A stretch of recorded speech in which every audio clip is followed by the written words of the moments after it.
मंडळी राम राम मंडळी, आज 2-4 ठिकाणी मोठी मोठी मैदानं पडलेली आहेत आणि प्रत्येक बैल वेगळ्या वेगळ्या मैदानात पडणार आहे. नेवरी एक मैदान पडलं आहे, एक जेजुरी मैदान पडलं आहे, नाझरे मैदान एक पडलेलं आहे. तर कुठला बैल कुठल्या मैदानात कोणासोबत पडणार आहे या व्हिडिओमार्फत मी तुम्हाला सांगतो.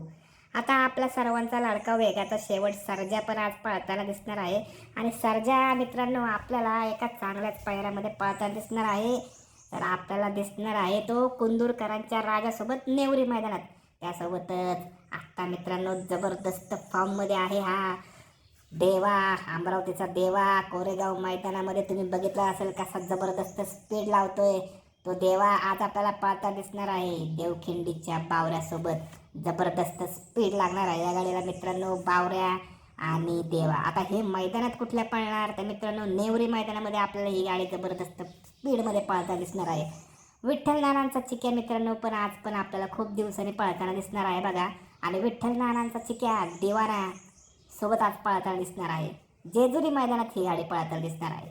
घरचाच साज आपल्याला पळताना दिसणार आहे. बघूयात कशी पळते ही गाडी जेजुरी मैदानामध्ये. विठ्ठल नानांचा बॉस चिक्या आणि दिवाना. त्यासोबतच मित्रांनो आपल्या सर्वांचा लाडका बकासूर.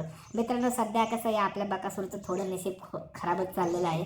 कारण की काल पण आपण बघितलं सिकंदर सोबत एक चांगला पायरा होता, परंतु काय झाले काय माहीत आपल्या बकासूर चौथा आला सेमीमध्ये.